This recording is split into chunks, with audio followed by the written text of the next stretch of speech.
तो नमस्कार दोस्तों, मैं कुमार मन्नू एक बार फिर से आप सभी का स्वागत करता हूं और अपने लेक्चर को आगे बढ़ाता हूं। हमारा सीक्वेंस चल रहा है, टॉपिक जो हमने स्टार्ट किया था केमिकल बॉन्डिंग और पी ब्लॉक के एरिया में, वो है hydrogen bond and molecular forces की दुनिया, जिस पर हमने 2 लेक्चर लिया भी है। और एक लेक्चर में तो हमने एच बॉन्ड को ही सीखा है बॉन्ड एनर्जी के नजरिए से, और एक लेक्चर में हमने एचएफ को थोड़ा सा डिटेल में, एचएफ के hydrogen bond, symmetrical hydrogen bond, unsymmetrical, और पर्टिकुलरली एचएफ के, एचएफ2, H2F3 माइनस, इन सब के फॉर्मेशन वगैरह पर डिस्कशन किया।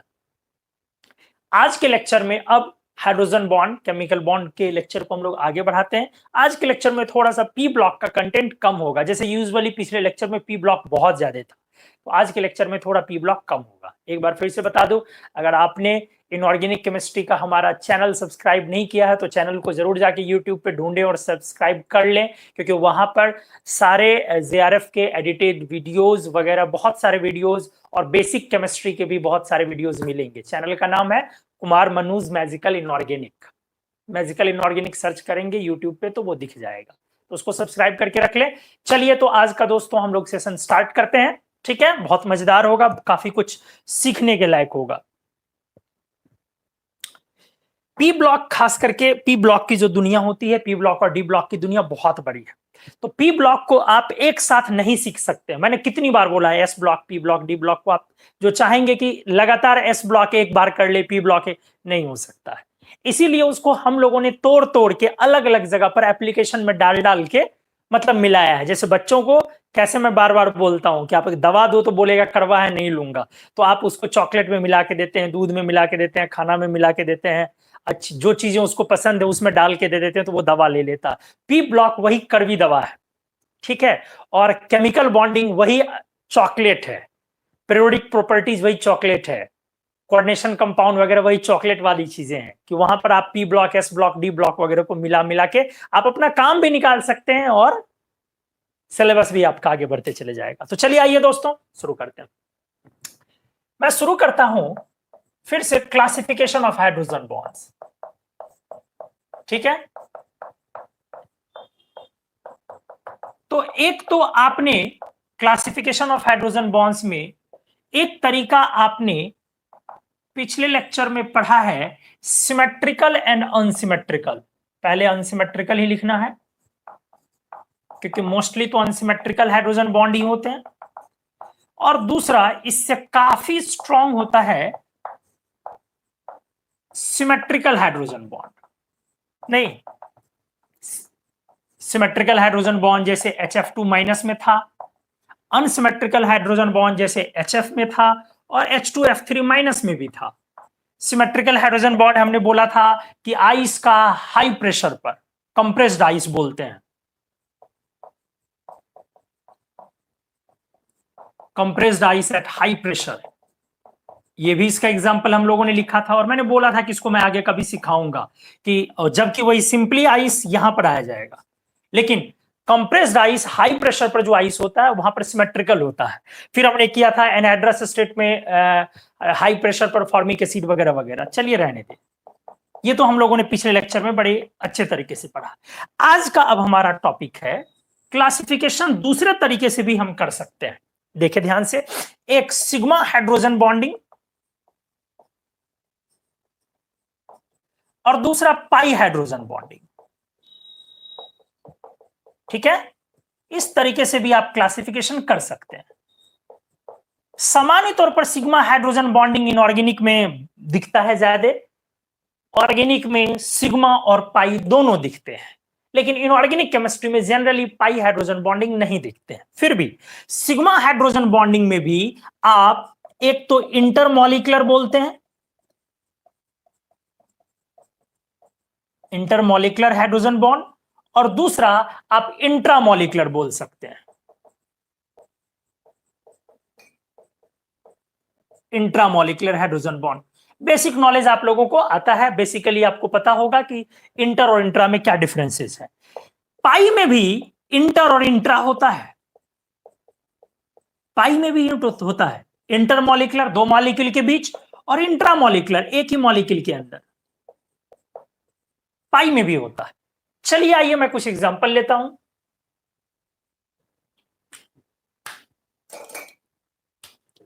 पहले थोड़ा सा सिग्मा हाइड्रोजन बॉन्ड का एग्जांपल ले लूं।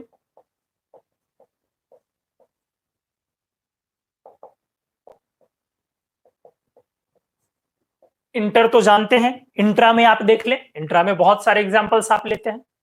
चलो मैं सबसे पहला एग्जांपल इंट्रा में लेता हूं।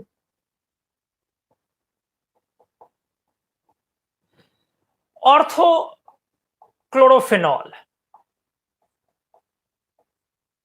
अच्छे से देखें, आपने सीखा हुआ है कि क्लोरीन सामान्य तौर पर H बॉन्ड का फॉर्मेशन नहीं करता है, इसको आप H बॉन्ड नहीं बोलते थे।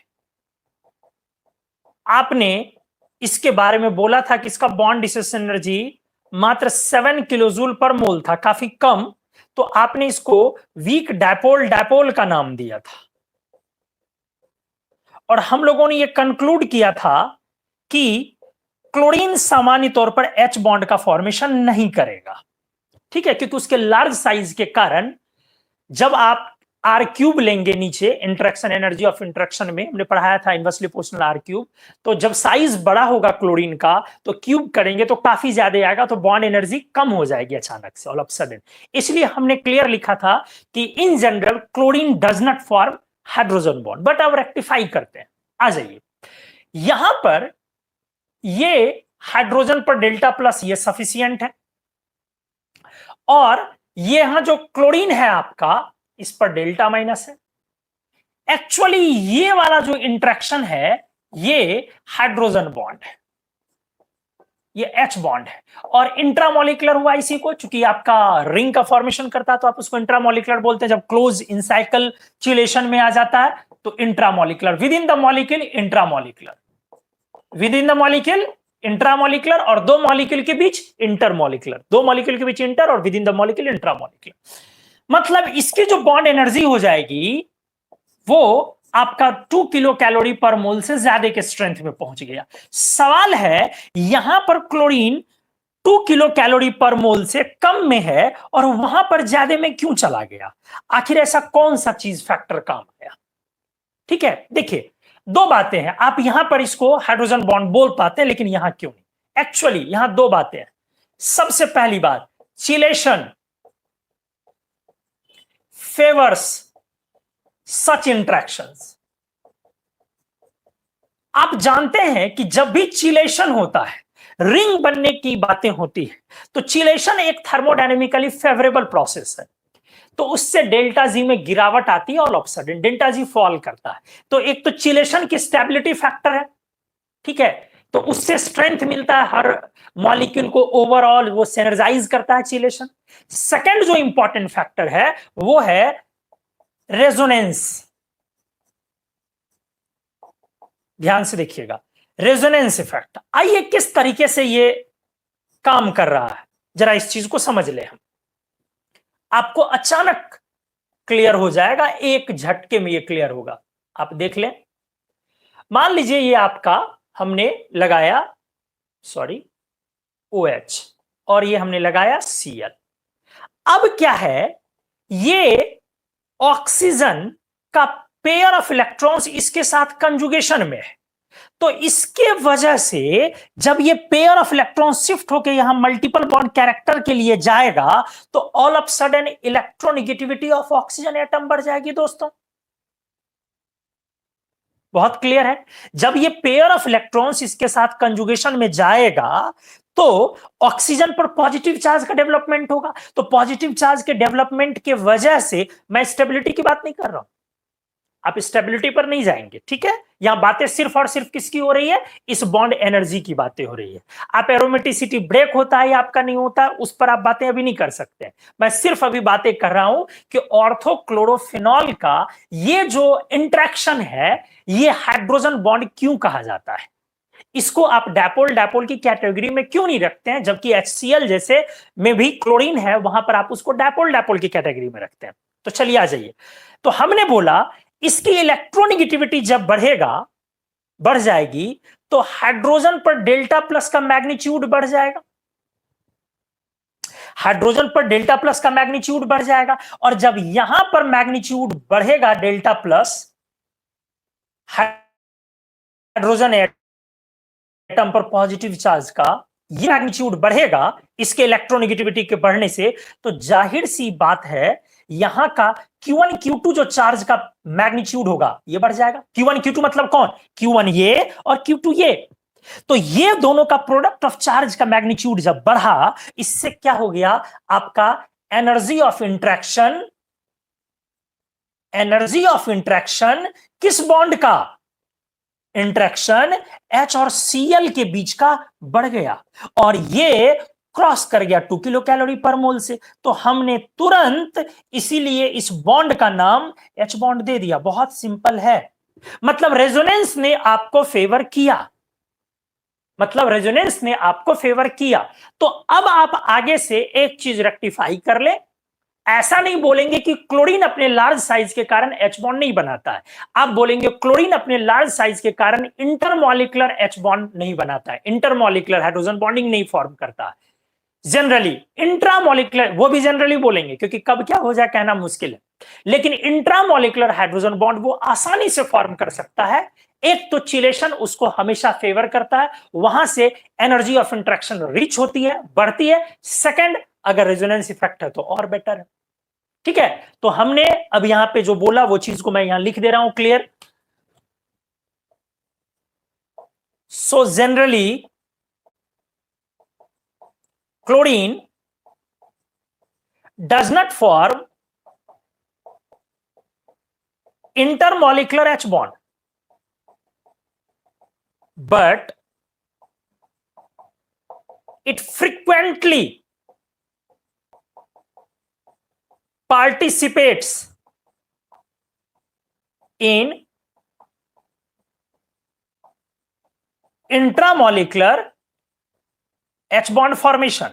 क्लियर है, frequently intramolecular H bond formation में ये पार्टिसिपेट करेगा।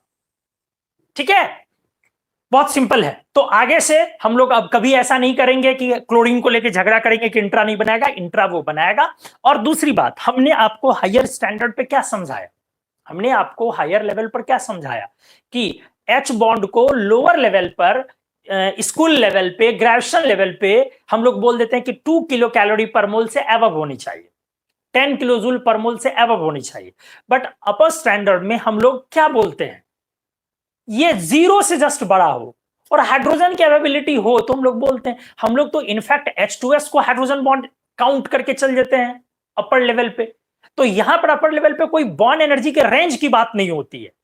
आप हायर स्टैंडर्ड पे क्या बॉन्ड एनर्जी के रेंज की बात करेंगे, लोअर स्टैंडर्ड पे ये बात करते हैं। जैसे सामान्य तौर पर मैं बोलता हूं, ऑर्थोक्लोरोफिनॉल लिया, ऑर्थोब्रोमोफिनॉल ले लो, अगर ब्रोमीन यहां लगा दिया तो सवाल है जब आपने ब्रोमोफिनॉल ले लिया तब उस समय में इंट्रामोलिकुलर बनेगा कि नहीं। तो हम लोग लोअर स्टैंडर्ड में ग्रेजुएशन तक बोलते कि नहीं, अब कहां से इंट्रामोलिकुलर बनेगा, अब नहीं बनेगा क्योंकि ब्रोमीन की इलेक्ट्रोनेगेटिविटी लो, लेकिन इंट्रैक्शन है तो बनेगा। हम बोलेंगे वीक हाइड्रोजन बॉन्ड बनेगा, बट बनेगा, वहां भी बनेगा, वहां भी इंट्रामोलिकुलर होगा। पर स्टैंडर्ड पे हम लोग अब भी वही बात करेंगे कि वहां भी होगा, लेकिन ग्रेजुएशन तक आप ऐसी बातें सामान्य तौर पे नहीं करते हैं।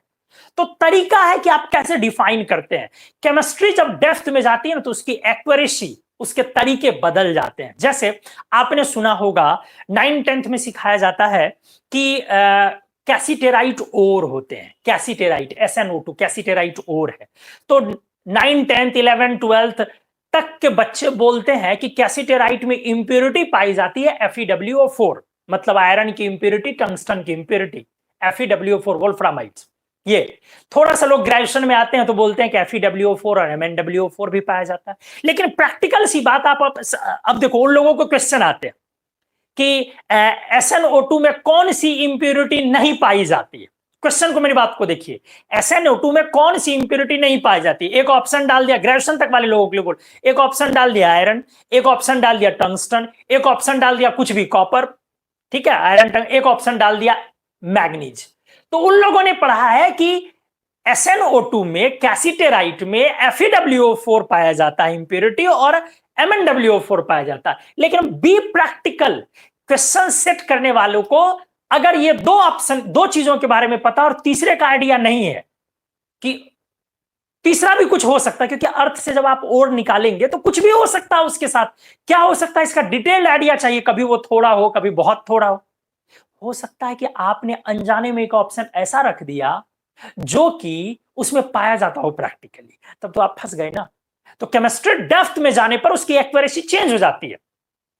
जैसे आपने रख दिया कि कॉपर इंप्योरिटी, अब प्रैक्टिकल सी बात है मैं बताऊं, कॉपर पाया जाता है, CuFeS2 के फॉर्म में कॉपर इंप्योरिटी पाई जाती है। तो ये अपर लेवल वाले बच्चे जानते, ग्रेजुएशन तक के बच्चों को नहीं आइडिया होता उनका, ठीक है। तो हम लोग हाइड्रोजन, हमने पहले ही लेक्चर में आपको बोला कि H bond confusing, basic level से स्टैंडर्ड लेवल में यहीं पर कंफ्यूजन एक बनता है कि बेसिक लेवल में आप इसको क्या करते हैं, क्या बोलते हैं, इसका बॉन्ड एनर्जी का एक रेंज डालते हैं, और अपर लेवल में क्या करते हैं, हमने क्या क्लियर लिखा था, 0 से बड़ा होना चाहिए, 0 किलो कैलोरी से जस्ट बड़ा होना चाहिए, ये हमने लिखा। और फिर हमने 3 पार्ट में बांट भी दिया, weak H bond, moderate H bond, moderate strength H bond, और काफी स्ट्रॉन्ग HF2- वाला, वेरी स्ट्रॉन्ग, ठीक है। तो अब क्लियर हो गई होगी चीजें। मैंने जो बोला कि ब्रोमोफेनॉल भी ले लोगे तब भी H बॉन्ड बोला जाएगा।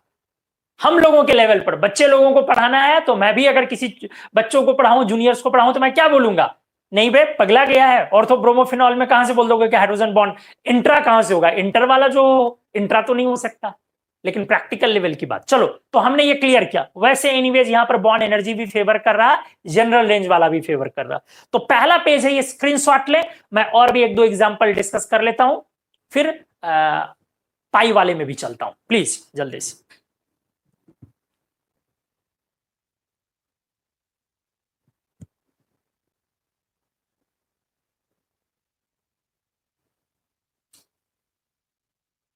जी, इस पेज में हम लोग अब देखिए और भी एग्जांपल्स पहले उठाएं। ऑर्थो नाइट्रोफेनॉल, समझ रहे हैं, आसान एग्जांपल ले रहा हूं, धीरे धीरे मैं कर लेता हूं, कोई दिक्कत नहीं है। और आपका NO2 ग्रुप, ये हमने जो सिंगल बॉन्ड बनाया है बेसिकली ये कोऑर्डिनेट है, ठीक है, और ये रेजोनेंस में है दोनों। तो ये आपका डेल्टा प्लस और डेल्टा माइनस बड़ी आसानी से बन गया, कोई दिक्कत नहीं है। कैटिचॉल बोलते हैं आप, बोलते हैं ना कैटिचॉल, 2 OH जब लेते हैं आप,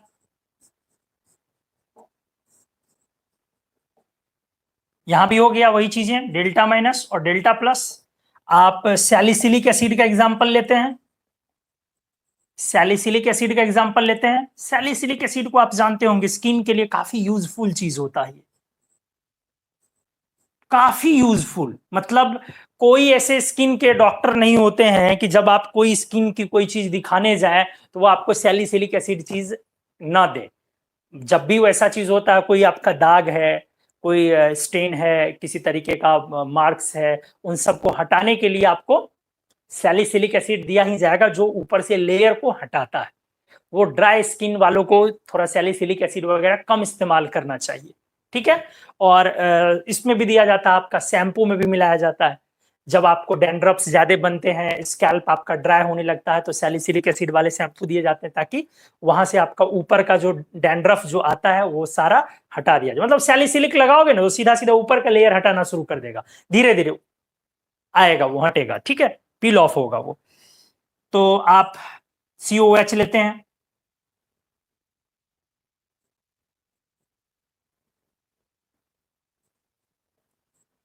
ठीक है। तो चलो ये सारा है। अब मैं एक एग्जांपल ले रहा हूं, यहां से फिर मैं कहानी को आगे बढ़ाऊंगा, ठीक से देखें। 2MP क्या है ये, 2-मिथॉक्सीफेनॉल। अब मैं कहानी को धीरे धीरे कॉम्प्लिकेट कर रहा हूं। 2-मिथॉक्सीफेनॉल बहुत सिंपल हुआ, अभी भी आपने फिनॉल लिया और OCH3, यही होगा ना, यही हुआ ना। अब यहां पर आपका डेल्टा प्लस है और ये आपका डेल्टा माइनस है, तो आपने H बॉन्ड बना लिया, कोई दिक्कत नहीं है, इंट्रामोलिकुलर हाइड्रोजन बॉन्ड हुआ। ठीक है, देखते जाए अब कहानी को मैं कैसे बदल रहा हूं। आपने तो ये लिख दिया कि इंट्रामोलिकुलर हाइड्रोजन बॉन्ड है। अब क्या करता हूं, पाई बॉन्डिंग वालों को यहां से मैं इंट्रोड्यूस करता हूं। ठीक है, चलो आ जाओ। कैसे? 2mp in presence of toluene, अगर मैं ये एग्जांपल लूं तो इज एन एग्जांपल ऑफ, ध्यान से देखेंगे, इंटरमॉलिकुलर H बॉन्ड, इंटर दोनों। ठीक है, OCH3 हमने लिया, मेथॉक्सीफिनॉल, 2-मेथॉक्सीफिनॉल। तो अब लेकिन इसको मैं किस में ले जा रहा हूं, टॉल्वीन में डाल रहा हूं। तो ये जो एग्जाम्पल बनेगा, ये एक इंटरमॉलिकुलर हाइड्रोजन बॉन्ड का एक एग्जाम्पल बनेगा। डील करते हैं इसको, अच्छे से देखते हैं, ध्यान से आइए। इससे पहले हम लोग पाई वाला लिख लेते हैं, पाई हाइड्रोजन बॉन्ड। जैसे सिग्मा था तो पाई हाइड्रोजन बॉन्ड। हमने इसमें भी क्या लिखा, दो टाइप, क्या क्या, एक इंटर और दूसरा इंट्रा। ठीक है, ये वाला एग्जांपल मैं लूंगा, अगले पेज में ले रहा हूं चूंकि स्पेस ज्यादा चाहिए। जैसे एक एग्जांपल यहां पे ले लो, एक एग्जांपल यहां पे आप ले लो, कोई भी, जैसे ये ले लेता हूं मैं। ध्यान से देखोगे, CH2 CH2 CH2 OH delta plus, ये वाला हाइड्रोजन बॉन्ड आपका पाई इंट्रामोलिकुलर हाइड्रोजन बॉन्ड हुआ। नहीं समझे कैसे हुआ? नहीं समझे कैसे हुआ? ये जो आपका रिंग है, इसमें जो ये पाई इलेक्ट्रॉन डेंसिटी है, तो पाई इलेक्ट्रॉन डेंसिटी यहां पर एक्सेप्टर की तरह बिहेव किया। और डोनर और एक्सेप्टर, H बॉन्ड में आप क्या लिखते हो, DN H और AC, इसी को ना आप H बॉन्ड बोलते हो, पढ़ा है हमने। DN H और AC, AC इज एक्सेप्टर। ठीक है, तो आपका ये H है और ये एक्सेप्टर कौन है, तो आपका पाई इलेक्ट्रॉन है। पाई इलेक्ट्रॉन्स, ये आपका क्या है, वीक एक्सेप्टर है। हाँ एक्सेप्टर है, वीक है, ठीक है मानता हूं, बट है, ये एक्सेप्टर है। तो ये पाई हाइड्रोजन बॉन्ड इस तरीके से बना, और चूंकि एक छिलेशन का फॉर्मेशन हुआ है तो इंट्रामोलिकुलर H बॉन्ड बना है। ये पाई हाइड्रोजन बॉन्ड है या सिग्मा है, सिग्मा H बॉन्ड है, अभी पाई नहीं आया है यहां। लेकिन जब मैं इसको 2-मेथॉक्सीफिनॉल को टॉल्वीन में डालूंगा तो ये इंटरमॉलिकुलर H बॉन्ड का एग्जांपल बनेगा और यहां पाई का फॉर्मेशन होगा। पाई कहां से आएगा, टॉल्वीन से। अगले पेज में डिटेल करके हम लोग देखते हैं, जल्दी से आप स्क्रीनशॉट ले, अगले पेज में धीरे धीरे टॉपिक जो है वो मजेदार लेवल पर जाने वाला, प्लीज जल्दी से स्क्रीनशॉट ले लो।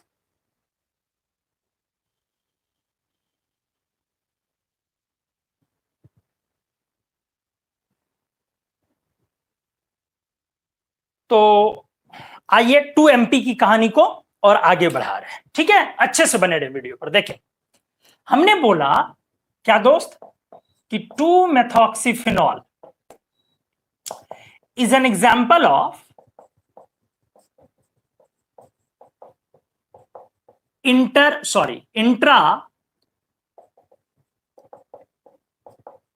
intermolecular H bond formation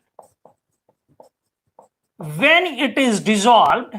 चलो ऐड कर दे रहा हूं, जब आपको आपने इसको डिसॉल्व किया, when it is dissolved in, कहां पे, टॉल्वीन या और अदर एरोमेटिक सॉल्वेंट्स। ठीक है, एरोमेटिक समझ रहे हैं क्यों हमने लिया, ताकि वो रिंग के पाई के थ्रू बना सके। अब क्या करता हूं मैं, पहले टॉल्वीन ना लेकर के मैं बेंजीन से दिखाता हूं। पहले ठीक से देखें, बेंजीन नहीं, हेक्सेन। हेक्सेन क्यों, क्योंकि वहां से कोई H बॉन्ड का इंटरेक्शन पाई नहीं है। ठीक से देखें,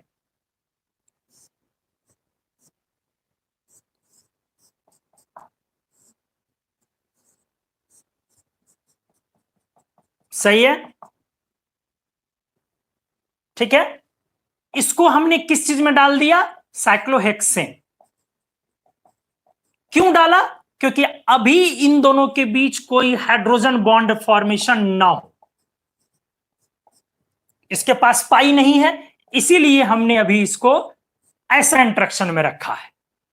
इस समय में ये वाला बॉन्ड लेंथ 2.11 एंगस्ट्रॉम है, अच्छे से देखें। और ये वाला जो बॉन्ड एनर्जी है दोस्त, एनर्जी ऑफ इंटरेक्शन, ये इस समय में 2 किलो कैलोरी पर मोल है। तो आप देख सकते हैं, आप इसको जनरल बच्चों को भी पढ़ा के बोल सकते हैं कि हाइड्रोजन बॉन्ड है, इंट्रामोलिकुलर का एग्जांपल दे सकते हैं, बहुत सिंपल है, जबकि यहां पर CH3 लगा हुआ है। लेकिन चलिए आइए, तो हमने इसका बॉन्ड लेंथ डिस्कस किया, ये किया। अब मैं क्या कर रहा हूं कि 2 मेथॉक्सीफेनॉल को किस में ले रहा हूं, टॉल्यूइन में।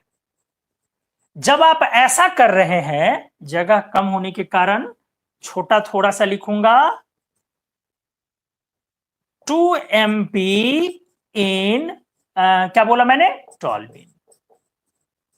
अब जरा देख लें,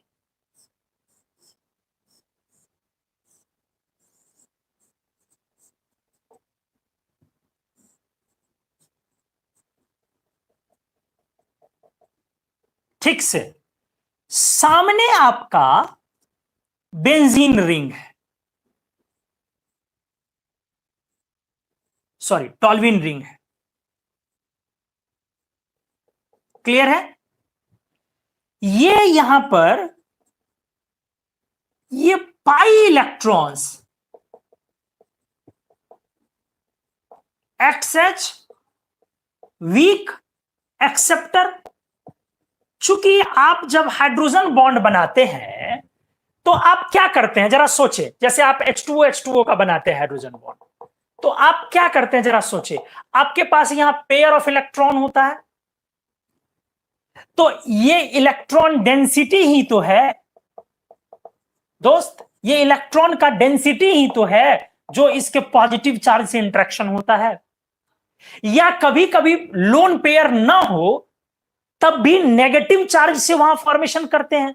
तो यही चीज मैं कह रहा हूं कि नहीं, कुछ तो पाई का इलेक्ट्रॉन में क्या हर्ज है। हां, मानता हूं कि पाई इलेक्ट्रॉन्स नॉन डायरेक्शनल होते हैं, मानता हूं कि पाई इलेक्ट्रॉन क्लाउड जो होता है वो शिफ्टेड होता है अगर बहुत सारे पोजीशन पर, तो डेंसिटी उसकी कम होती है। जैसे ये पोलराइज्ड है सिंगल न्यूक्लियस के द्वारा, ये पोलराइज्ड है मल्टी न्यूक्लियस के द्वारा। फिर से रिपीट कर रहा हूं, लोन पेयर ऑफ इलेक्ट्रॉन्स एक ही न्यूक्लियस के कंट्रोल में होता है, तो इसका जो डेंसिटी होता है वो ज्यादा अवेलेबल होता है। बट ये डिस्पर्स है 2 न्यूक्लियस के बीच में, तो इसकी जो डेंसिटी अवेलेबल होगी रिलेटिवली कम, इसीलिए इतना स्ट्रांग तो नहीं बनेगा। यह तो तय है कि sigma hydrogen bond pi hydrogen bond से ज्यादा स्ट्रांग होगा, इसमें तो कोई शक नहीं होना चाहिए। लेकिन H बॉन्ड क्यों बनेगा, क्योंकि ये इलेक्ट्रॉन का क्लाउड अवेलेबल है अपने पास, लूज, ढीला, much less formally held electron density available है अपने पास, इसीलिए यहां पर ये वाला बनेगा। अच्छे से देख लें, इसको थोड़ा सा और अच्छे से मैं सजा दूं, मेटा और पैरा पोजीशन में लगा दूं, थोड़ा सा आपको धैर्य रखना होगा तो बहुत कुछ सीख पाएंगे। तो ये आपका हो गया ऑर्थो पोजीशन, और यहां मैंने लगा दिया CH3, सही है। चलो आ जाओ। सर आपने क्या किया, मैं ये कहने जा रहा हूं, पहले ये देख ले, ये वाला आपका हाइड्रोजन बॉन्ड बना, इस पाई के क्लाउड से ये हाइड्रोजन बॉन्ड ये बना। अब एक H 2 जगह हाइड्रोजन बॉन्ड बना रहा है, तो एक टर्म जान ले, बाइफर्केटेड। क्या टर्म जान ले, बाइफर्केटेड हाइड्रोजन बॉन्ड। मैं आगे इसको पढ़ाऊंगा तो ये एग्जाम्पल आप अपने आप समझ जाएंगे, ठीक है। क्योंकि सामान्य तौर पर जब भी आप हाइड्रोजन बॉन्ड बनाते हैं तो आप क्या लिखते हैं, DNHAC, तो H को एक ही जगह से ना कनेक्ट कर पाते हैं आप, डायपोल इंटरेक्शन, तो ऐसे चीजों को बोलते हैं अपन मोनोफर्केटेड। क्या बोलते हैं, मोनोफर्केटेड।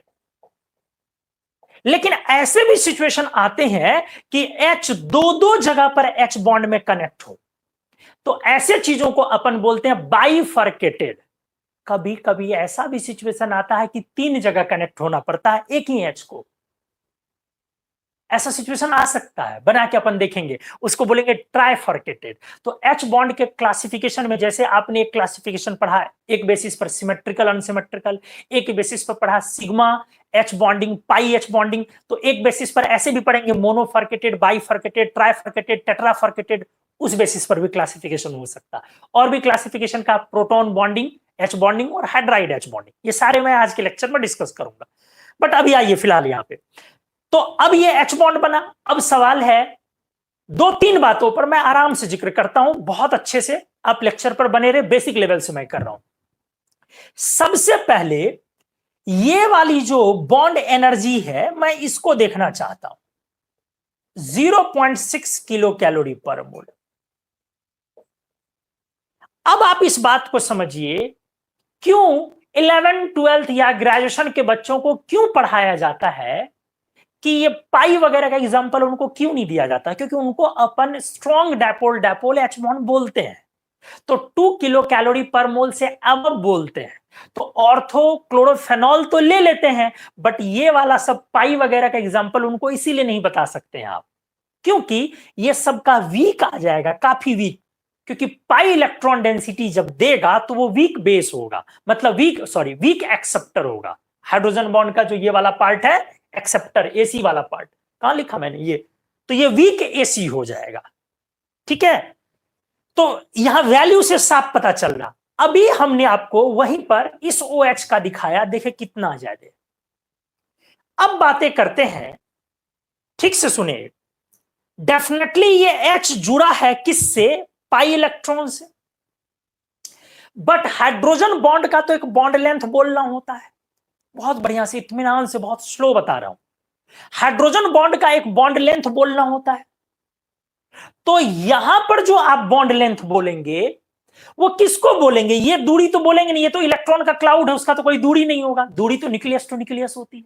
तो या तो आप इस H से उसका बोलेंगे, या पैरा पोजीशन का, इसलिए हमने पैरा लिख दिया, या नहीं तो इस H से आप मेटा पोजीशन का बोलेंगे। H से या तो आप पैरा का बॉन्ड लेंथ बोलेंगे, या तो H से आप मेटा का बोलेंगे। दोनों अलग अलग होगा, जाहिर सी बात है, क्योंकि ये 6 मेंबर का रिंग है। तो अगर आप ध्यान से देखें, अगर आप इस यहां कार्बन एटम से देखें तो 1 2 3rd पोजीशन पर आपका ये कार्बन है, और यहां से देखें तो 1 2 2nd पोजीशन पर ये। इसलिए जाहिर सी बात है H का यहां से लेंथ और H का यहां से लेंथ सेम नहीं हो सकता है। ये तो क्लियर है। मैं यहां पे लिख रहा हूं, अच्छे से लिख रहा हूं, बस आप कहीं जाए नहीं। और थोड़ा सा सर दर्द करे तो झंडू बाम अपने साथ में रखें, लगा लिया करें, लेकिन वीडियो से हटना नहीं है, ये इत्मीनान रखें। मैंने बोला ये वाली जो H बॉन्ड है, फिर से डायग्राम को बना रहा हूं।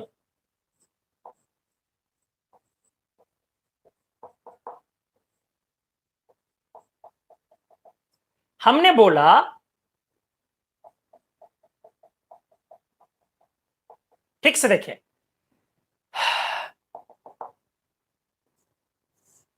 सही है। हमने बोला कि ये वाला जो आपने बनाया, तो इसका 0.6 किलो कैलोरी पर मोल। अब एक डिस्टेंस मैं यहां से यहां का लूंगा अपना, यहां पे मैंने इसमें इस पोजीशन पे CH3 लगाया है, और एक बॉन्ड लेंथ मैं यहां से यहां का लूंगा।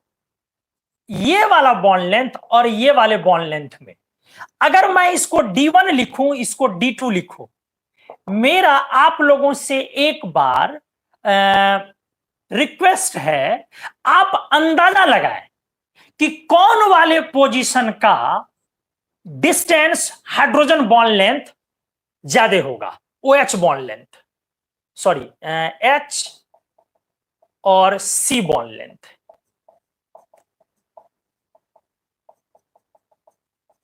आराम से D1 ज्यादा होगा या D2? आप अच्छे से सोच ले।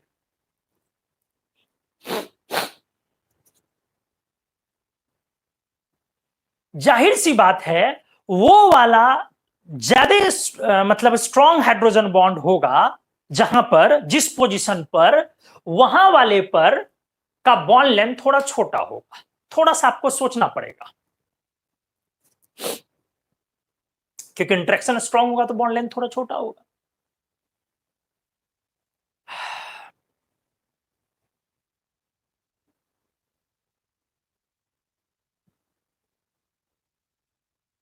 सोचे जरा, आराम से सोचे। वीडियो अगर आप रिकॉर्डेड मोड में देख रहे हैं तो पॉज कर लें और ठंडे दिमाग से सोचे। मैंने आपके साथ सिचुएशन मैंने दिखा दिया आपको।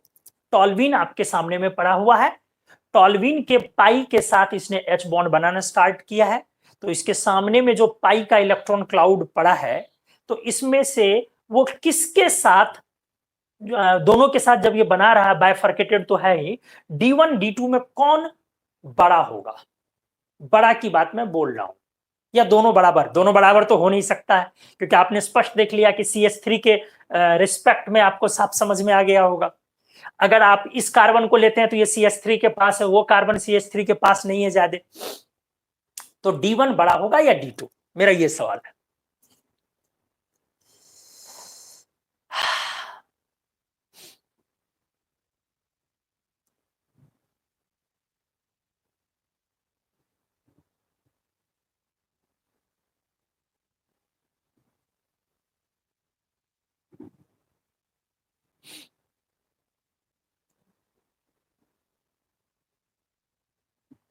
उम्मीद है ज्यादा लोग D1 जवाब दे रहे हैं। कुछ लोग D2 भी सोच रहे हैं। देखिए, आइए सारे खेल पर समझते हैं चीजों को। हमने बहुत क्लियर बोला, चूंकि दोनों कार्बन के न्यूक्लियस से हाइड्रोजन का हमने डिस्टेंस पूछा। हाइड्रोजन बॉन्ड तो ये हमने कॉमन दिखा दिया कि चलो बॉन्ड से सटा दिया, बट बॉन्ड लेंथ तो न्यूक्लियस टू न्यूक्लियस की डिस्टेंस को अपन बोलते हैं। बाइफर्केटेड हाइड्रोजन बॉन्ड के एग्जांपल है। देखिए, जब भी पाई हाइड्रोजन बॉन्ड के स्ट्रेंथ की बात हो, किसकी बात हो? पाई हाइड्रोजन बॉन्ड के स्ट्रेंथ की जब भी बात हो, फिर से रिपीट कर रहा हूं, अच्छे से सुनेंगे मेरी बात को। बहुत बार मैं बहुत चीजों को क्लियर बोलता हूं। जब भी पाई बॉन्ड के स्ट्रेंथ की बात हो, हाइड्रोजन बॉन्ड, पाई हाइड्रोजन बॉन्ड, तो वो स्ट्रेंथ तब ज्यादा होगा जब पाई इलेक्ट्रॉन डेंसिटी ज्यादा होएगी। इस बात को गांठ बांध ले, ठीक है? तो अब आप सोचें, आपका यहां पर CH3 है, सब्स्टिट्यूटेड बेंजीन का ये CH3 यहां पर आपका है। तो अब सोचे, अगर पाई इलेक्ट्रॉन डेंसिटी इस कार्बन के पास जाए और इस कार्बन के पास जाए, तो इस कार्बन के पास पाई इलेक्ट्रॉन डेंसिटी ज्यादा होएगी इसके रिस्पेक्ट में। इसीलिए यहां पर इंटरेक्शन ज्यादा क्लोज होगा इरेस्पेक्टिव ऑफ इसके। जबकि आप में से ज्यादा लोग ने सोचा होगा कि ये स्टिरिक इफेक्ट लगाया होगा और ये दूरी ज्यादा किया होगा। तो आगे से इस बात को ध्यान में रखें कि जब भी पाई इलेक्ट्रॉन डेंसिटी आपका जहां पर भी ज्यादा बढ़ गया, वहां पर आपका H बॉन्ड का स्ट्रेंथ बढ़ने लगेगा। अभी मैं थोड़ा एक अच्छा एग्जांपल भी करवा दूंगा आपको। H बॉन्ड का स्ट्रेंथ बढ़ने लगेगा, पाई H बॉन्ड, पाई हाइड्रोजन बॉन्ड का स्ट्रेंथ बढ़ने लगेगा। चलिए एनीवेज, तो D1 इसका मतलब हमने क्लियर बोला छोटा होगा और D2 बड़ा होगा। जिन लोगों ने भी ऐसा सोचा, बहुत बढ़िया सोचा, ठीक है? D1 छोटा होगा और D2 बड़ा होगा। मैं वैल्यू लिख देता हूं ना, 1.74 एंगस्ट्रॉम होता है 2 MP। 2 MP प्लस क्या है? साइक्लोहेक्सेन है, नहीं सॉरी, 2 MP प्लस टॉल्वीन है, सही है। और D2 1.82 एंगस्ट्रॉम। देखो, स्पष्ट पता चल रहा है, मतलब ये वाला डिस्टेंस नजदीक है, ये वाला डिस्टेंस दूर है। अब अगला पॉइंट, ये आपका जो हाइड्रोजन बॉन्ड है, ये कौन सा हाइड्रोजन बॉन्ड हुआ? यहां जो H बॉन्ड हुआ, वो कौन सा H बॉन्ड हुआ? पाई हुआ, पाई हाइड्रोजन बॉन्डिंग। अब पाई में भी कौन सा टाइप हुआ? इंटर या इंट्रा? तो पाई में भी ये इंटर हुआ, इंटर हुआ ना, इंटर हुआ। यहां इंट्रा है, बट ये कौन सा इंट्रा है? Sigma intra. Sigma intramolecular hydrogen bond है। और यहां पर जो है वो क्या है? ये पाई है, बट कौन सा पाई है? इंटर या इंट्रा? इंटर। पाई inter H bond, intermolecular H bond. Clear है चीजें? एक ही एग्जांपल में मैंने बहुत चीज दिखाया। Intermolecular H bond. तो इस तरह से अगर मैं बोलूं कि हाइड्रोजन बॉन्ड का स्ट्रेंथ, मैंने आपके सामने दो सिचुएशन लिया दोस्त। एक सिचुएशन लिया कि 2mp को हमने रखा है साइक्लोहेक्सेन में ताकि वो इसके साथ कोई हाइड्रोजन बॉन्ड ना बना सके, और दूसरा सिचुएशन 2mp को हमने लिया है टॉल्वीन में। तो किस केस में H बॉन्ड का स्ट्रेंथ ज्यादा होएगा? पहले वाले केस में या सेकंड वाले केस में? एक बार फिर दिमाग लगाएं। इंट्रा वाले का मैं बात कर रहा हूं, इंट्रा वाले की बात मैं कर रहा हूं। फिर मैंने एक क्वेश्चन दिया है, जो इंट्रामोलिकुलर एच बॉन्ड है मैं उसकी बातें कर रहा हूं।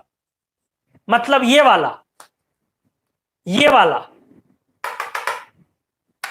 सिचुएशन 1, सिचुएशन 2, इसको मैंने साइक्लोहेक्सेन में रखा कि कोई इंटरेक्शन ना दिखाए, और इसको मैंने 2mp में डाला ताकि एक पाई का आपका इंटरेक्शन है। अब मेरा सवाल है कि सिचुएशन 1 का इंट्रामोलिकुलर हाइड्रोजन बॉन्ड का स्ट्रेंथ ज्यादा होगा या सिचुएशन 2 का? कौन ज्यादा होगा, 1 या 2? साइक्लोहेक्सेन या टॉल्वीन के साथ, 1 या 2?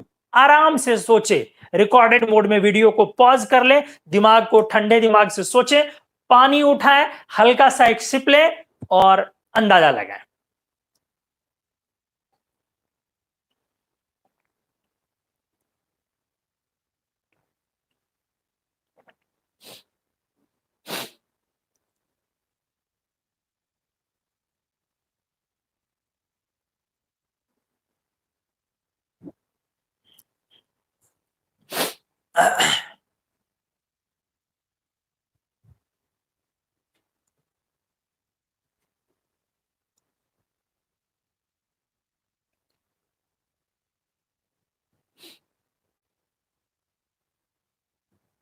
अच्छा, ये 1 लिख दिया मैंने, यहां 2 है, सॉरी, उससे कोई फर्क नहीं पड़ता, बड़े छोटे की बातें कर रहे थे। मेरा सवाल है कि इंट्रामोलिकुलर हाइड्रोजन बॉन्ड, जब आपका 2mp साइक्लोहेक्सेन था उस समय में वो इंट्रा स्ट्रांग होगा, या जब आपने 2mp को 2mp को टॉल्वीन में डाला और एक एक्स्ट्रा पाई का इंटरमोलिकुलर हाइड्रोजन बॉन्ड फॉर्मेशन हो रहा है, जो बाइफर्केटेड हाइड्रोजन बॉन्ड का भी एग्जांपल है। तो इस सिचुएशन में इन दोनों में से किस में होगा, 1 या 2?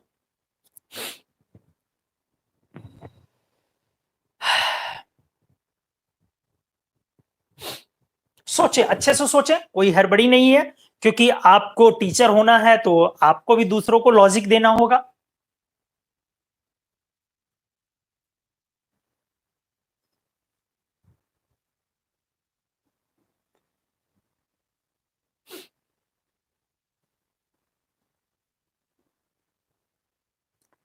किसमें हाइड्रोजन बॉन्ड का स्ट्रेंथ ज्यादा होगा?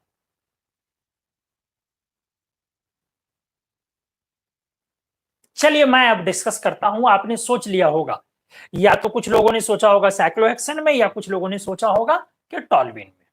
आ जाइए, पॉइंट यही है, जब यहां पर अच्छे से सोचे, यहां पर आपके इस हाइड्रोजन को कोई पोलराइज नहीं कर रहा है, बट यहां पर आपके इस हाइड्रोजन को दो सेंटर मिलके पोलराइज कर रहा है, ये पाई पोलराइज कर रहा है। इसका मतलब है ये हाइड्रोजन जब इधर पोलराइज होगा तो यहां से इसका बॉन्ड लेंथ बढ़ जाएगा। जब ये पोलराइज होगा इस पाई के तरफ तो इसका ये बॉन्ड लेंथ बढ़ जाएगा, और जब ये बॉन्ड लेंथ बढ़ जाएगा तो इसका मतलब है ये वाला इंट्रामोलिकुलर वीक हो जाएगा। बहुत सिंपल सा लॉजिक था। मतलब हाइड्रोजन बॉन्ड स्ट्रेंथ जो इंट्रामोलिकुलर हाइड्रोजन बॉन्ड का हुआ वो 2mp साइक्लोहेक्सेन का ज्यादा और इररेस्पेक्टिव ऑफ टॉल्वीन से, क्योंकि ये पाई जब बनाएगा तो ये हाइड्रोजन बॉन्ड इससे डिस्टेंस पर होएगा, मतलब ये बॉन्ड लेंथ ज्यादा होगा। मैं वैल्यू लिखता हूं, वहां लिखा मैंने 2.11, ये 2.18।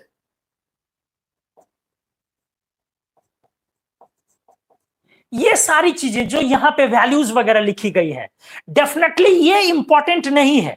इंपॉर्टेंट क्या है? एग्जाम्पल लर्न करना इंपॉर्टेंट है। ये एग्जांपल जो हमने लिया, आपको एक इंटरमॉलिक्यूलर एच बॉन्ड का एक एग्जांपल लिया कि दो चीजों को हमने मिलाया है, तो इंटर दोनों है और पाई का है। तो पाई के हाइड्रोजन बॉन्ड को बेसिकली दिखाने के लिए हमने ये सिखाया। दूसरी बात, हमने आपको यहां पर एक इंपॉर्टेंट चीज ये सिखाया कि जब भी आपको पाई हाइड्रोजन बॉन्ड की स्टेबिलिटी या स्ट्रेंथ की चर्चा करनी हो, तो सबसे पहला फैक्टर देखें कि कहां पर पाई इलेक्ट्रॉन डेंसिटी ज्यादा हो। ठीक है, सबसे पहला फैक्टर ये आपको अच्छे से देखना। तो वो भी इसमें हमने एग्जांपल लिया, वो भी चीजें हमने सिखाई। तो कुल मिलाकर के बहुत सारी बातें हमने की। उम्मीद है आपको यहां तक चीजें समझ में आई होंगी। लाइक्स बनता है अगर चीजें अच्छी लग रही हैं तो, और मेरे को बताइए कैसी जा रही है क्लास, समझ में आ रही है, हर चीजें अच्छी हैं, सही है, कोई दिक्कत या नहीं। एक बार आप अपने कमेंट्स में जरूर पास ऑन करें और स्क्रीनशॉट ले इस पेज का प्लीज।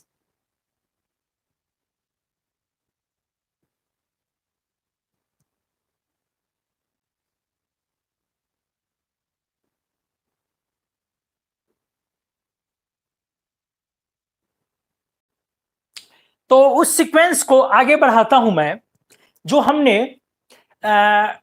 2-मेथॉक्सीफेनॉल और टॉल्वीन का एग्जांपल लिया। आप टॉल्वीन के साथ 2-मेथॉक्सीफेनॉल की जगह और भी चीजें ले सकते हैं, ठीक है, तब भी इंटरमॉलिक्यूलर हाइड्रोजन बॉन्ड का होगा। बस करना क्या है, आपको ऑर्थो सब्स्टिट्यूटेड फिनॉल लेना होगा, नहीं तो आप आराम से बना सकते हैं।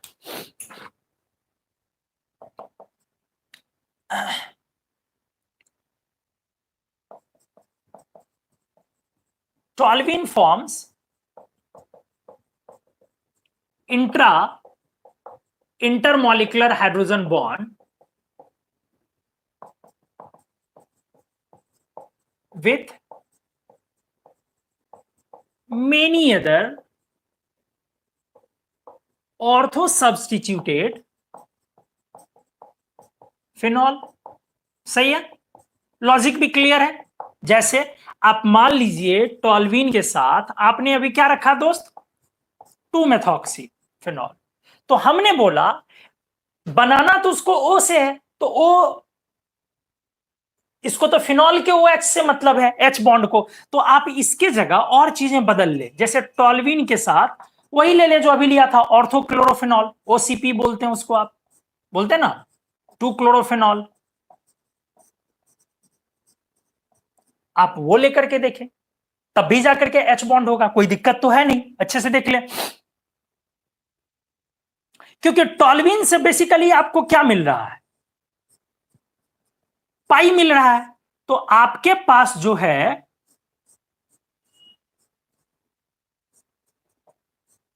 ये इंट्रामोलिकुलर, सही है, हुआ ना, ये इंट्रामोलिकुलर यहां पे हो गया और ये हो गया। तो टॉल्वीन का हम लोग और भी दूसरे के साथ ऐसा बना सकते हैं, कोई बड़ी बात नहीं है ये।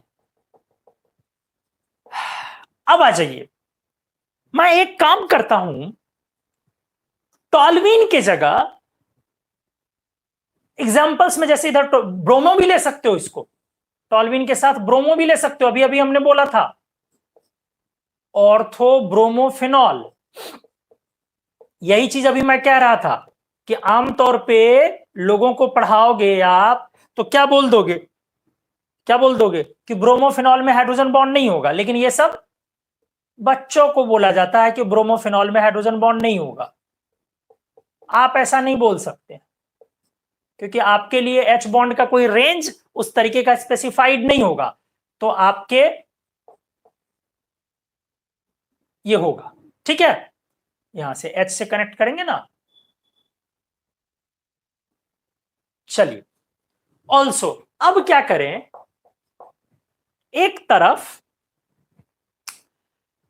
हम लोग का जैसे ये भी पाई का सोर्स फिक्स है और इधर का सोर्स वैरी कर रहा है, तो एक काम करते हैं ना, अब इधर का सोर्स फिक्स करते हैं और पाई का सोर्स वैरी करते हैं। नहीं समझे क्या बोला हमने? हमने बोला अभी जितने एग्जांपल्स लिए हमने पाई का सोर्स फिक्स किया और हाइड्रोजन का सोर्स चेंज किया। अब मैं क्या करता हूं, पाई का सोर्स वेरिएबल करता हूं और प्लस हाइड्रोजन का सोर्स कांस्टेंट करता हूं, तब भी बन सकता है। जैसे एग्जांपल हाइड्रोजन का सोर्स कांस्टेंट करना है तो चलो जैसे एग्जांपल ले लेता हूं बेंजीन। अच्छे से देखें और यहां एक बात आपके लिए फिर आ जाएगी, बेंजीन, चलो इसमें मिला दिया हमने फिनॉल। बेंजीन, ध्यान से, हाइड्रोजन का सोर्स हमने कांस्टेंट किया तो फिनॉल कांस्टेंट किया और पाई का सोर्स वेरिएबल। इसके बाद ले ले टॉल्वीन, फिर फिनॉल, फिर ले ले, चलो हमने यहां पे लगा दिया एक CH3 और यहां हमने कोई CH3 नहीं लिया।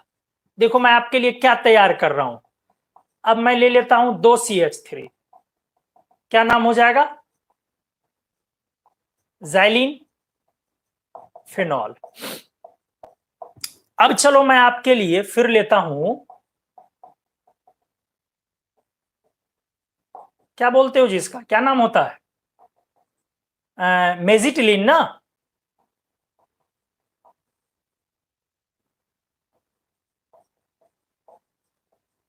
ठीक है, 4 सिचुएशन लिया, आराम से देखो।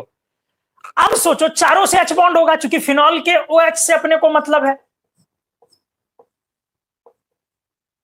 ठीक से देखो, फिनॉल का हमने इससे कनेक्ट किया तो इसके डेल्टा प्लस से अपना, सही है, आराम से। अभी कोई नहीं लिया, अब नेक्स्ट वाले में क्या हमने लगा लिया, डेल्टा प्लस।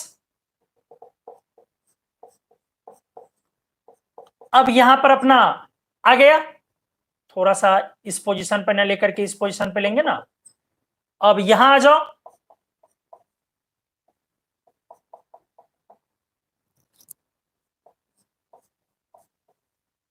पैराजेलिन,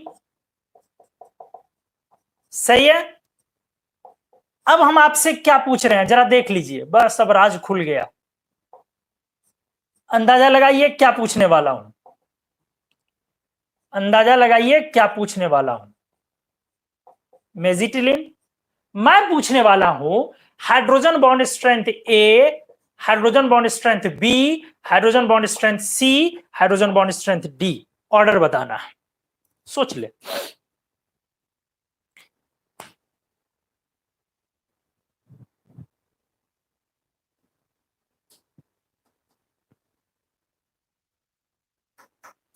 देवेश जी ने एक मैसेज किया है, हेलो सर, बहुत टाइम बाद आज क्लास आया हूं, नेट सिलेक्शन हो गया है, आपको थैंक्स करना था।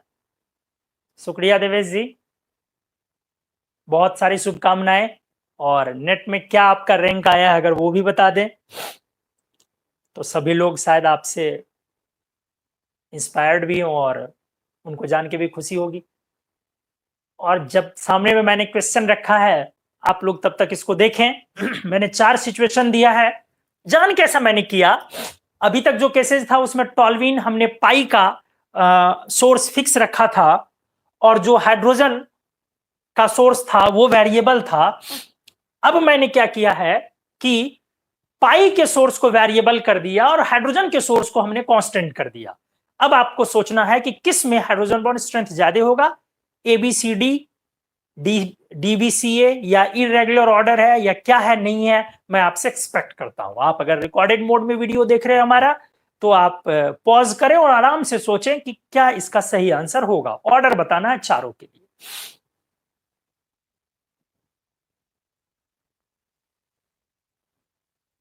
पहले आपको ज्यादा वाली वैल्यू लिखनी है, डिक्रीजिंग ऑर्डर हमेशा मैं प्रेफर करता हूं, तो डिक्रीजिंग ऑर्डर लिखना।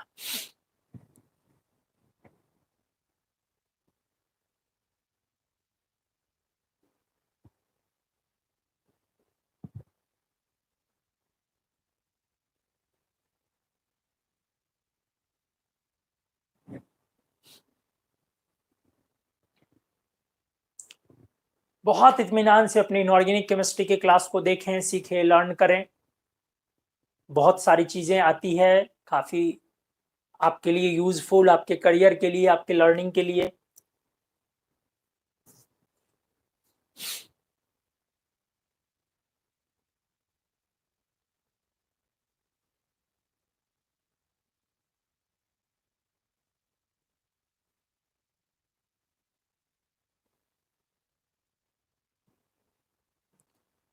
डेफिनेटली बहुत लोगों ने जवाब दिया और मोस्टली जवाब सही भी हैं। और एक झटके में हमारे एक विजिटर ने बहुत सही एक्सप्लेनेशन लिखा कि रिंग में इलेक्ट्रॉन डेंसिटी बढ़ने पे स्ट्रेंथ ज्यादा होगा। वेरी गुड, बहुत बढ़िया।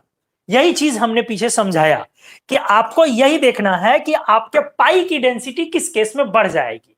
तो जितना आपके पास CH3 ग्रुप्स की संख्या बढ़ रही है,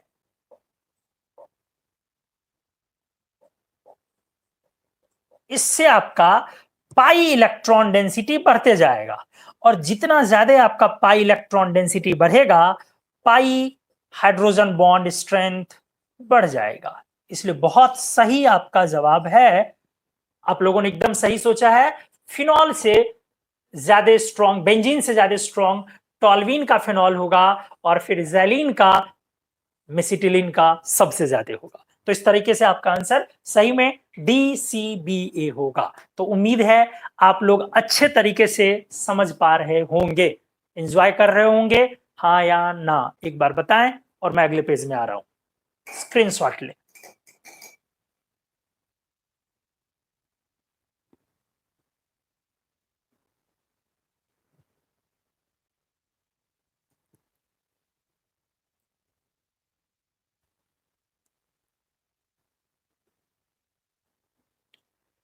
तो आइए अब इस पेज में हम लोग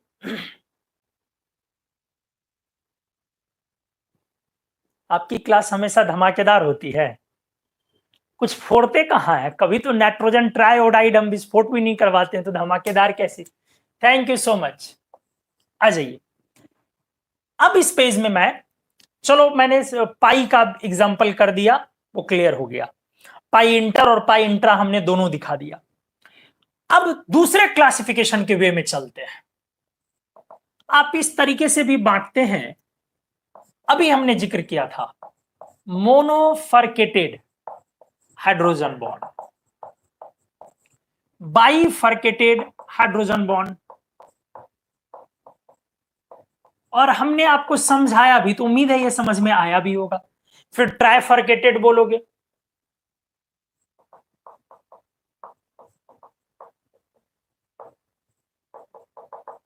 टेट्राफर्केटेड भी हो सकता है, ऐसा नहीं होगा, हो सकता है। यहां पर हाइड्रोजन एक सिंगल एक्सेप्टर के द्वारा पोलराइज होगा। Hydrogen gets polarised by a single acceptor. यहां पर आप समझ रहे हैं पोलराइज्ड बाय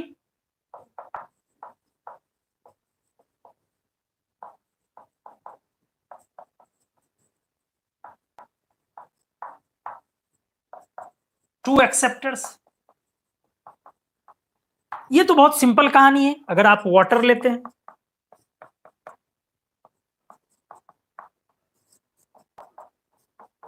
सही है, तो यही हुआ। अब ये यहां पे एग्जाम्पल में वाटर आ सकता है, जानते हैं। चलो इसको और अच्छे से मैं समझा देता हूं। वाटर में एक LBH होता है और एक BBH होता है। BBH होता है। LBH हुआ कि लीनियर, सॉरी BH लिख दिया, LHB, लीनियर हाइड्रोजन बॉन्ड। और ये हुआ बायफर्केटेड हाइड्रोजन बॉन्ड। नहीं समझे, ये लीनियर हाइड्रोजन बॉन्ड, जो सामान्य हाइड्रोजन बॉन्ड आप जानते हैं। तो सर एक्स्ट्रा क्या होता है। इसकी बॉन्ड एनर्जी हमने बोली 21 किलो जूल पर मोल, नहीं मतलब अप्रोक्स 5 किलो कैलोरी पर मोल। सर एक्स्ट्रा क्या होता है। ये sometimes during the reorientation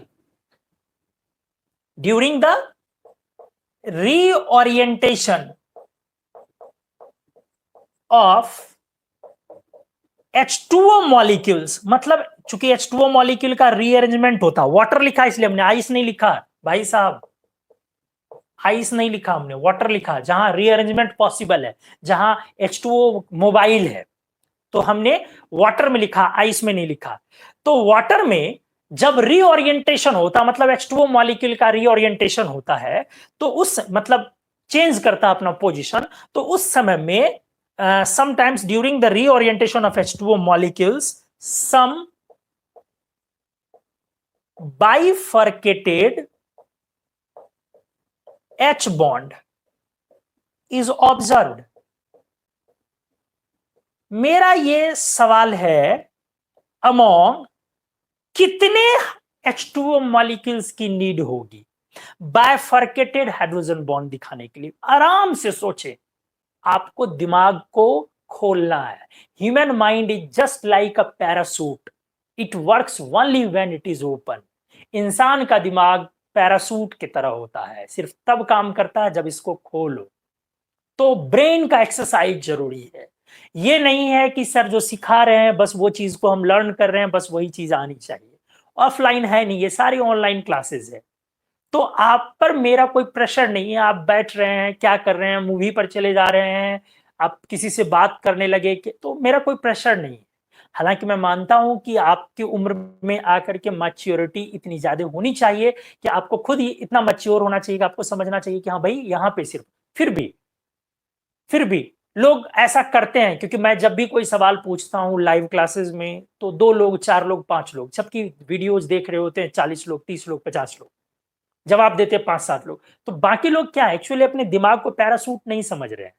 parachute की तरह इंसान का दिमाग होता है, इसको खोलिए, इस्तेमाल कीजिए, मेंटल प्रैक्टिस बढ़ानी चाहिए। तो चलिए, मैंने आपसे फिर एक सवाल किया। सवाल है मेरा कि मैंने क्लियर बोला कि वाटर में linear hydrogen bond, linear hydrogen bond आप समझ रहे हैं, लीनियर हाइड्रोजन बॉन्ड आप समझ रहे हैं, ये लीनियर हुआ। तो लीनियर हाइड्रोजन बॉन्ड के अलावा कुछ BHB भी होता है, बायफर्केटेड हाइड्रोजन बॉन्ड भी होता है। कब? जब H2O मॉलिक्यूल अपना रीअरेंजमेंट लेता है। जैसे एक तो केज लाइक उसका स्ट्रक्चर होता है, ओपन केज लाइक, आपको पता होगा। बट उसका रीअरेंजमेंट जब होता है वाटर में, तो बायफर्केटेड कभी कभी दिखता है, कुछ बायफर्केटेड दिखता है। मेरा ये सवाल है, कितने H2O मॉलिक्यूल्स मिल करके ये बायफर्केटेड दिखाते होंगे? सोच के जवाब दे। मेरा सवाल है, कितने H2O मॉलिक्यूल्स मिल करके ये बायफर्केटेड हाइड्रोजन बॉन्ड दिखाते होंगे?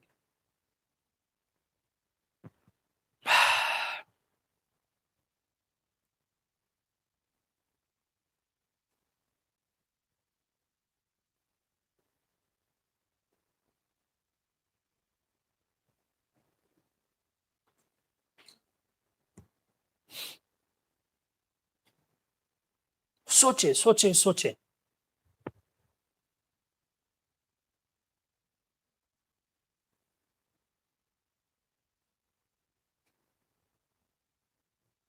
सोचे भाई साहब, बायफर्केटेड दिखाने के लिए करना क्या है? बहुत सिंपल, बहुत सिंपल, बहुत सिंपल। इतना तो सिंपल सा सवाल मैंने पूछा था आपसे। बायफर्केटेड दिखाने के लिए पहला तो एक H2O चाहिए जिसका हाइड्रोजन दिखाएगा, और बायफर्केटेड के लिए 2 साइड से उसको जुड़ना है, तो 2 सामने चाहिए, तो 3 ही ना चाहिए। Observe among 3 molecules. कितना सिंपल सवाल पूछा, लेकिन आप लोगों ने उसको बड़े लेवल पर सोचना। हालांकि बाद में कुछ लोगों ने जवाब दिया है, 3 दिया है कुछ लोगों ने जवाब, हैट्स ऑफ अगर लोगों ने आप पकड़ लिया। तो देखो, मैंने ये दिखाया बायफर्केटेड के एग्जांपल, और भी एग्जांपल्स ले सकते हैं आप।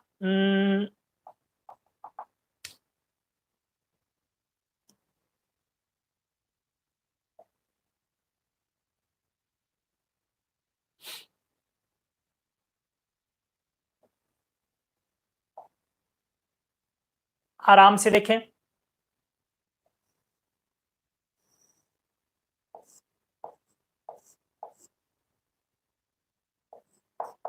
ये sp3 आपका पोजीशन है, मतलब ये पिरामिडल शेप वहां ले रहा है, ये आपका O है, ये डेल्टा प्लस है, आराम से है। ठीक है, तो ये आपका एपिकल पोजीशन पर चला गया, जिसको आप एक्सियल पोजीशन बोलते हैं, ये उस पर चला गया आपका, और चला गया ना। तो ये पिरामिडल में इस O से नीचे कार्बन और ये sp3 कार्बन, तो 1 2 3 ये ऐसे आ गया। अब आ जाए डेल्टा माइनस डेल्टा माइनस, क्या दिखा, क्या बन गया, बाइफर्केटेड।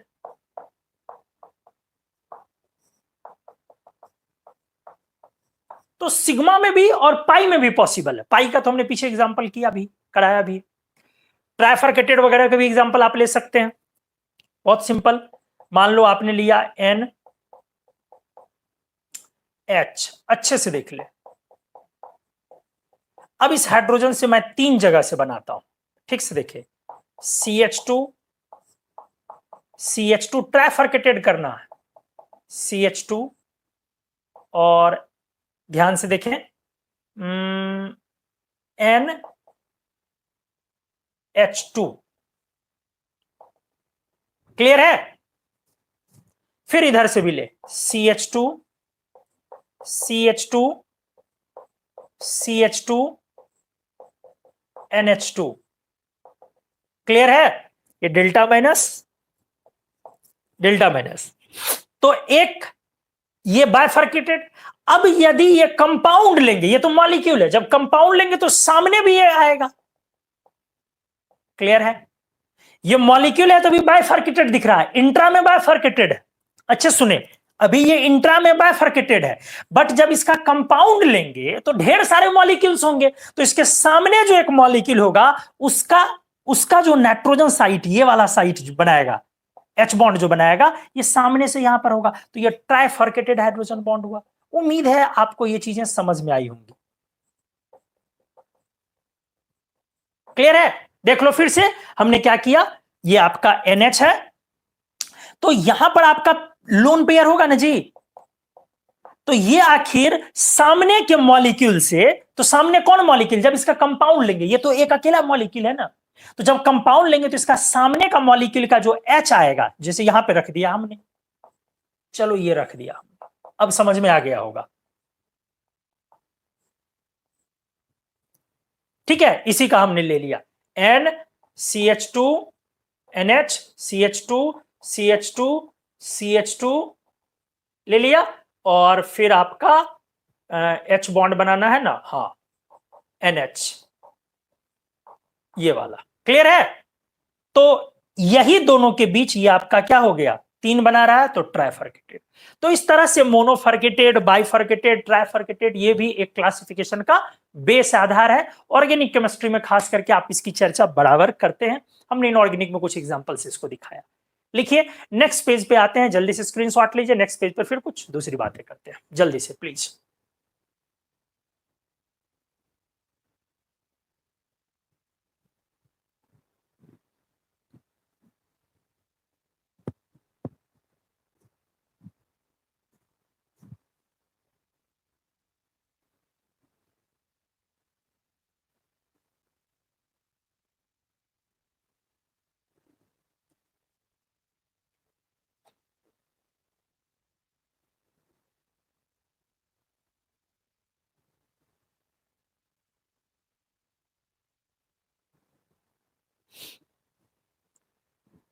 तो आइए अब हम लोग नेक्स्ट पेज की तरफ जाएं, बढ़ें। अब हाइड्रोजन बॉन्ड के क्लासिफिकेशन में क्या सब टाइप हुआ जी, सिमेट्रिकल। देखो, टाइप तो डिपेंड करता है कि आप क्या लेते हैं नहीं लेते हैं उस तरीके से, ठीक है। बेसिस क्या है क्लासिफिकेशन का, इंटर है, इंट्रा है, इंटर इंट्रा में भी सिग्मा का इंटर इंट्रा है, पाई का इंटर इंट्रा है, सिमेट्रिकल सिमेट्रिकल है, बाइफर्केटेड है, बाइफरकेटेड में भी कुछ ऐसे कंपाउंड्स है, जैसे यही वाटर वाला बड़ा इंटरेस्टिंग एग्जांपल कि बहुत इंटरेस्टिंग एग्जांपल है, क्योंकि कोई इसमें बाइफरकेटेड आमतौर पे नहीं सोचता, लेकिन ये कब होता, जब रीओरिएंटेशन होता, मतलब मॉलिक्यूल्स अपना पोजीशन चेंज करता है, जाहिर सी बात है पोजीशन चेंज होता है कभी कभार, तो उसके वजह से होता है। और मोनोफरकेटेड और बाइफरकेटेड में स्ट्रेंथ किसका ज्यादा होगा, जाहिर सी बात है हमेशा मोनोफरकेटेड का स्ट्रेंथ ज्यादा होगा। अगर यहाँ पे नहीं लिखा आपने तो आप लिख भी सकते हैं, यहाँ हमेशा इसका स्ट्रेंथ ज्यादा होगा, मोनोफरकेटेड का हमेशा ज्यादा होगा, क्योंकि वहां पे एक सिंगल न्यूक्लियस के द्वारा पोलराइज होता है। जैसे इसका हमने क्या लिखा, आपको पढ़ाया हमने 21 किलो जूल पर मोल। अगर आप इसका जानना चाहें, एवरेज 2.5 किलो कैलोरी पर मोल, मतलब आधा। अब जरा आप सोचें कितना पुअर हो गया, सीधे आधा। अभी हमने वहां भी आपको दिखाया, जो आपने टॉल्विन से किया, और पहले जब टॉल्विन से नहीं किया था तो इंट्रामोलिकुलर एच बॉन्ड का हमने दिखाया कि बॉन्ड लेंथ क्या था 2.11, और फिर यहां पर जब आपने टॉल्विन से कनेक्ट किया तो बढ़ गया। ठीक है, तो बाइफरकेशन में जैसे ही गया तो हाइड्रोजन बॉन्ड का स्ट्रेंथ जो है वो पुअर हो जाता। तो चलो हमने ये किया। नेक्स्ट पेज में आते हैं, और भी क्लासिफिकेशन के आपके रास्ते हो सकते हैं, ऐसा नहीं कि नहीं हो सकते हैं। जैसे एक टाइप है क्लासिफिकेशन का, वो भी जिक्र करता हूं मैं, प्रोटॉन हाइड्रोजन बॉन्डिंग और क्लासिकल हाइड्राइड हाइड्रोजन बॉन्डिंग, वो भी टाइप में डिस्कस करता हूं। जब भी आपकी क्लासेस हो, जिस मोड में भी, इनऑर्गेनिक के क्लासेस में थोड़ा सा प्रैक्टिस के लिए भी रेडी रहें, जो मैं बोलता हूं उसको थोड़ा सा साथ में मेरे साथ डिस्कस करें। क्लासिफिकेशन का ये भी वे हो सकता है, एक बोला जाता है प्रोटॉन हाइड्रोजन बॉन्डिंग, और दूसरा बोला जाता है हाइड्राइड हाइड्रोजन बॉन्डिंग। हालांकि ये फेमस नहीं है उतना, ये भी एक तरीका है। ठीक है, जैसे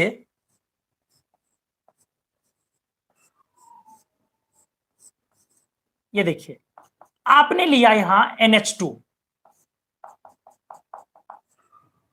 और प्रोटॉन H+,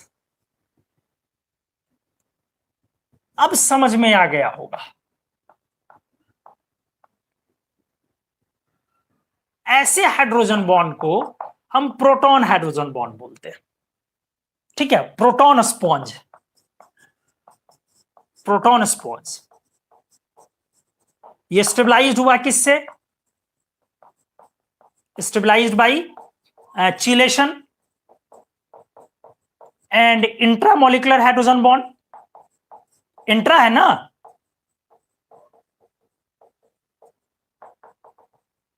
आ जाइए। तो अब यहीं पर अगर सेम सिचुएशन क्रिएट किया जाए और हाइड्राइड का सिचुएशन क्रिएट किया जाए, तो हाइड्राइड के लिए देखो क्या लगाया मैंने, BH2 लगाया, जैसे वहां NH2 है, तो जब आप BH2 लगाएंगे तो एक वैकेंट ऑर्बिटल इसके पास आएगा,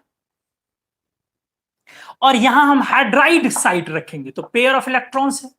तो अब इस पेयर ऑफ इलेक्ट्रॉन्स की वजह से यहां पर हाइड्रोजन बॉन्ड हुआ ये, ठीक है, इलेक्ट्रॉन क्लाउड की वजह से, तो ये हाइड्राइड स्पॉन्ज बोला जाएगा। क्या बोला जाएगा, हाइड्राइड स्पॉन्ज। और ये भी स्टेबलाइज्ड है किसके द्वारा,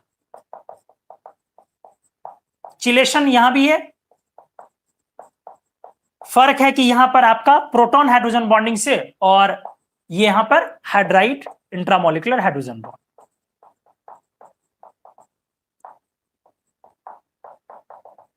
अगर आप फर्केशन के बेसिस पे देखें तो ये भी बायफर्केटेड है, फर्केशन के बेसिस पर देखें तो ये भी बायफर्केटेड है। एनीवेज, चलिए हमने ये क्लियर किया। इसको क्लासिकल हाइड्रोजन बॉन्ड आप बोलेंगे, लेकिन उसको क्लासिकल नहीं कह सकते हैं। क्यों, क्योंकि हाइड्रोजन पर पॉजिटिव चार्ज होने चाहिए। क्लियर है, ये नॉन क्लासिकल। डिफरेंस समझ में आया ना, ये एबनॉर्मल सिचुएशन है, ये नॉन क्लासिकल, ये पेयर ऑफ इलेक्ट्रॉन्स के कारण, क्योंकि बोरॉन के पास वैकेंट इलेक्ट्रॉन है, ये हाइपोवैलेंट इलेक्ट्रॉन की डेफिशिएंसी है, इसीलिए तो ये नॉन क्लासिकल हाइड्रोजन बॉन्ड हुआ, ये आपका क्लासिकल हाइड्रोजन बॉन्ड हुआ। ठीक है, तो आप इस तरीके से भी इसको डिफाइन कर सकते हैं। तो हाइड्रोजन बॉन्ड के टाइप्स पर हम लोगों ने बात किया। अलग अलग तरीके से हम लोगों ने डील किया है चीजों को। मैं यहां कुछ बोलना चाह रहा था, दिमाग से स्लिप कर रहा है। और कुछ मैं बताना चाह रहा था, कुछ दिमाग में आया था अभी कि कुछ मैं एक्स्ट्रा चीजें बोलूं।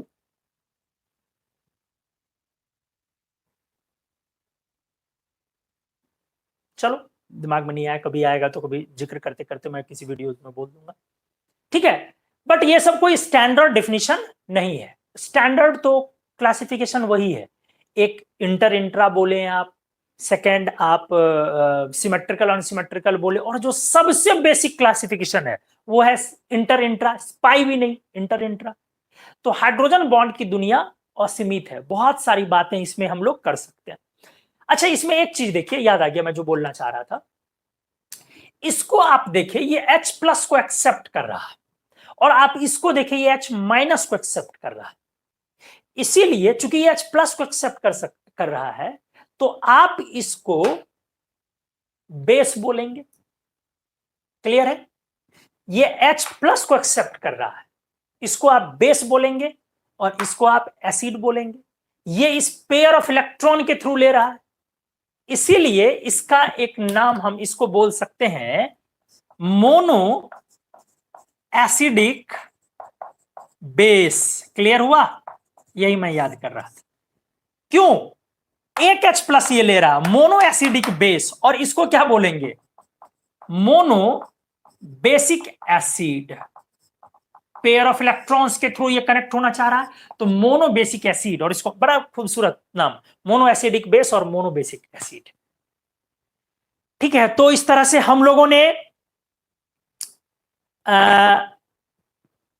हाइड्रोजन बॉन्ड के क्लासिफिकेशन को खत्म कर लिया। अब बारी है यहां से एप्लीकेशन की। एप्लीकेशन में बहुत लंबा चौड़ा एप्लीकेशंस, पर्टिकुलरली खास करके जो आपके जेआरएफ में आते हैं, मेल्टिंग पॉइंट को कंपेयर करना और बॉइलिंग पॉइंट को।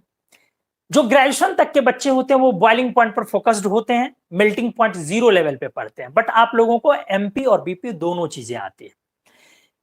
जैसे आप लोगों ने पढ़ा होता है कि कंपाउंड का बॉइलिंग पॉइंट, कोवेलेंट कंपाउंड्स के बॉइलिंग पॉइंट्स तब ज्यादा होते हैं जब मॉलिक्यूलर वेट ज्यादा होते हैं, सरफेस एरिया ज्यादा होता है। और आप क्या करते हैं, वहां पर एमपी भी लगा देते हैं कि मेल्टिंग पॉइंट भी कॉमन साथ में ले लेते हैं। लेकिन जी नहीं, मेल्टिंग पॉइंट डिपेंड करता है सॉलिड स्टेट के इंटरमॉलिकुलर फोर्सेज पर, और बॉइलिंग पॉइंट डिपेंड करता है लिक्विड स्टेट के इंटरमॉलिकुलर फोर्सेज पर। सॉलिड स्टेट की बॉन्डिंग और लिक्विड स्टेट की बॉन्डिंग सेम नहीं हो सकती है, बहुत सारी बातें होती है उसमें। तो हम लोग अगले लेक्चर में, जो अगला लेक्चर हम लोग लाने वाले हैं, वो बहुत जबरदस्त, बहुत धमाकेदार, दिमाग की बत्ती जलाने वाली, आज वाली तो बुझाने वाली थी। ठीक है, तो उम्मीद करता हूं कि आप सभी ने आज के लेक्चर को एंजॉय किया होगा, बहुत चीजें सीखी होंगी। अगले लेक्चर में इससे ज्यादा चीजें सीखने को मिलेंगी। आज के लेक्चर में तो कुल मिला के ऑर्गेनिक इनऑर्गेनिक दोनों के मॉलिक्यूल्स थे। अगले लेक्चर में प्योर इनऑर्गेनिक और pure P block. H bond में करने को कुछ नहीं है, पी ब्लॉक में करने को बहुत कुछ है। तो इंतजार करें और अगले लेक्चर में मिलते हैं। बस आपका प्यार कुमार मन्नू पर बना रहे। ठीक है, तो मिलते हैं अगले लेक्चर में। Thank you so much.